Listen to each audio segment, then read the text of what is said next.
the final question is, how certain do we have to be that, in fact, this patient has died? That we're not going to kill them by taking out their organs? Here we get into an important distinction. Absolute certainty versus moral certainty. 2 plus 2 equals 4 is absolute certainty. That this is made of wood, absolute certainty. Things that are verifiable through the scientific method, in short, you can have absolute certainty about it. But you can't have absolute certainty that the soul has departed the body. You can't. It's not the sort of thing that you can have absolute certainty about. What he's saying here is basically this. That I, given all the information that I can know, can have certainty that what I am choosing here and now, that is to donate organs, is a good thing. If I'm the physician, I can have moral certainty that in fact I'm not killing the patient that's been accurately diagnosed as dead using neurological criteria. That's what John Haas has argued, has articulated. The fact is, we cannot remove every single concern about the proposed course of action. We can't. It's impossible. The only way you can ever know is once the person's basically in the grave. Even then, in history, we know that always hasn't been foolproof. Right? So we can have a moral certainty. This isn't the stuff of absolute certainty. So can we engage in organ donation? I'll rely, particularly with using neurological criteria, I here will rely on Pope John Paul II. He says, therefore, a healthcare worker professionally responsible for ascertaining death can use neurological criteria in each individual case as the basis for arriving at the degree of assurance in ethical judgment which moral teaching describes as moral certainty. This moral certainty is considered the necessary and sufficient basis for an ethically correct course of action.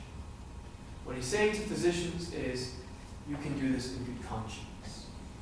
In this specific case, if the criteria legitimately applied in this specific case reveals that this person has in fact died, you can procure organs.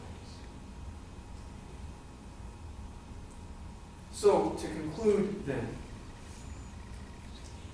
the fact is that it is immoral.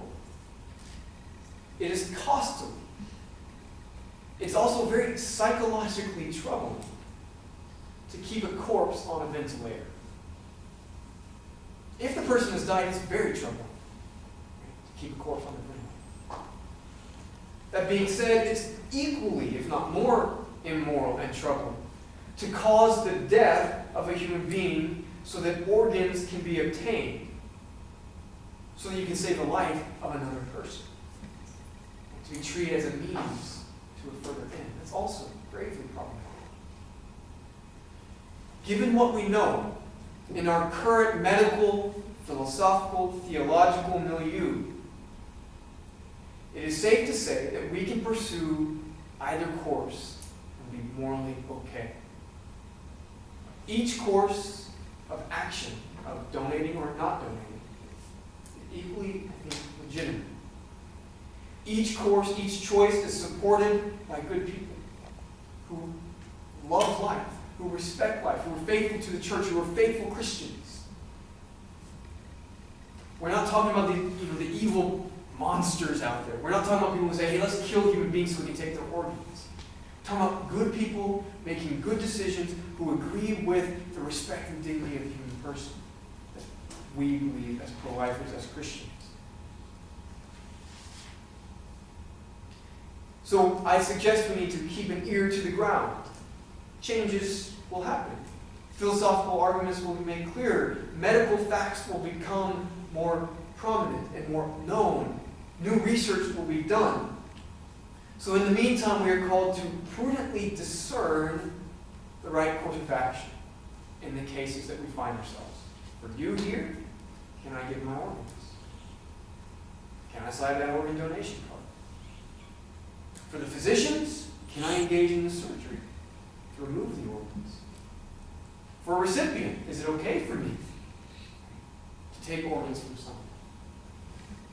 So we're called to prudently discern the right course of action, always keeping in mind the true dignity of the human person. There you are. Thank you.